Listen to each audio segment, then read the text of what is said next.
Hi and welcome back to the photographycourse.net YouTube channel. In this video I want to talk to you a bit about black and white street photography and give you 9 tips on how you can enjoy black and white street photography more. Black and white photos present us with kind of an altered reality. We don't see in black and white, so when we take black and white photos, they have an instant appeal because they're different. Monotone photos are simpler. Colourless images have fewer distractions. Light and shadow have stronger influence on composition. When we think of the early masters of street photography, they always worked with black and white film. The pictures are classic, and if we hope to emulate these, we're going to also work in black and white. Street photographers don't have control of their subject or the lighting. You have to adapt and make the most of what's available and make your photos interesting. Being able to see in black and white will help you do this better. So tip number 1, think in black and white. It's different than photographing normally and converting to black and white later. If you're thinking in black and white, if you're pre-visualizing in black and white, you're looking at the light different, you're looking at the shadows different, and you're looking at tone range more than you're looking at color.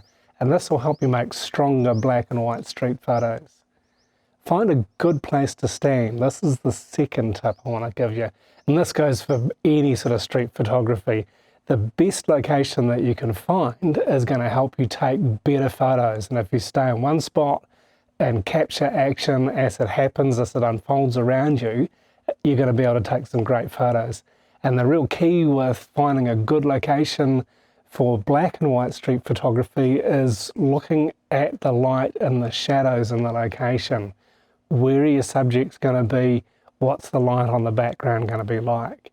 If you can find situations where your subjects are going to be in the light and your background's in the shadow, you've got that lovely figure to ground contrast to work with that can make for really dramatic street photos.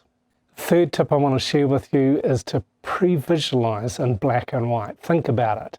Compose the photos in your mind. How do you think they're going to work?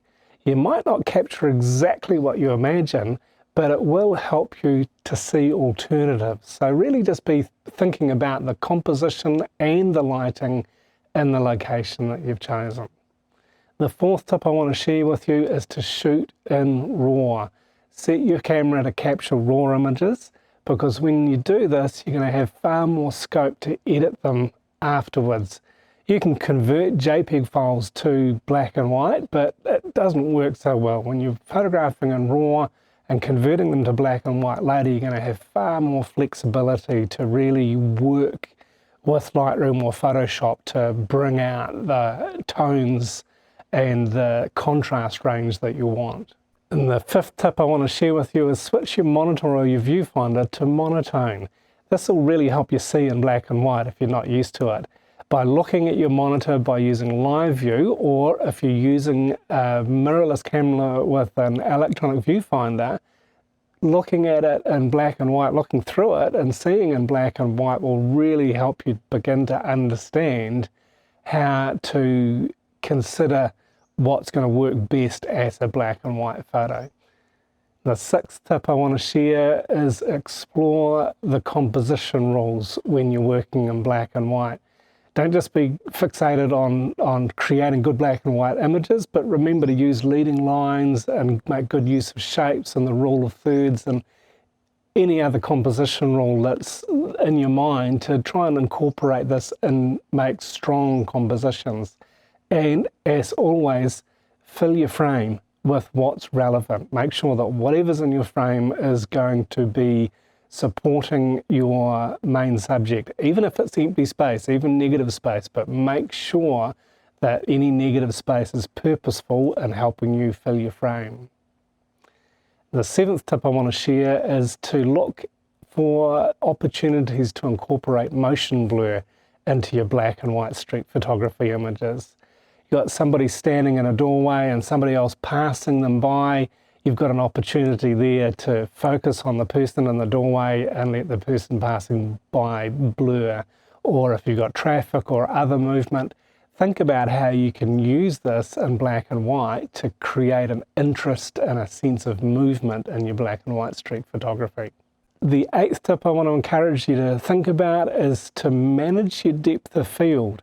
I know a lot of street photographers like to be able to set their aperture really narrow and capture a deep depth of field, so being able to figure out the hyperfocal distance and capturing everything in focus. And sure, this makes it easier to catch your subject in focus, but it's not always going to produce the most interesting pictures because you've got everything in focus. So I'm not saying use your widest aperture all the time either, but think about what is going to be the most interesting use of depth of field for the compositions that you're making.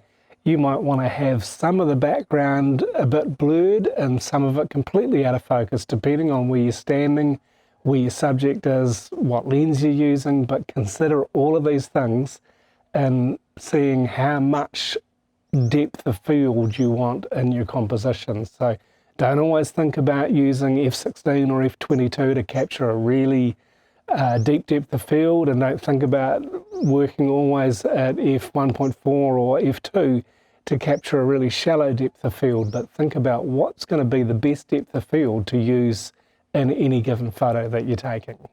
And the last thing I want to encourage you to do is take your time.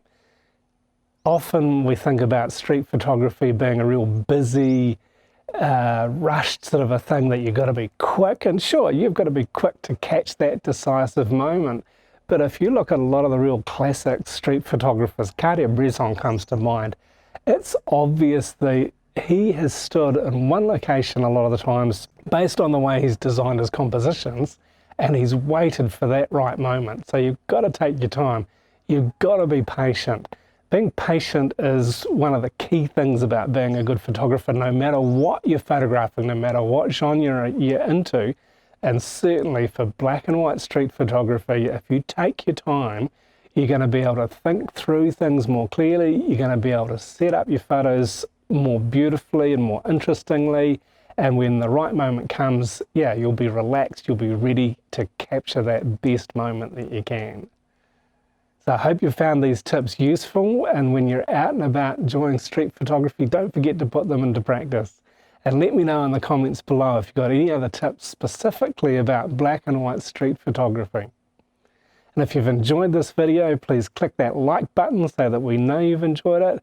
And if you're new to our channel here at photographycourse.net, please click subscribe and click the bell icon so you can stay up to date when we release new videos. Thanks for watching.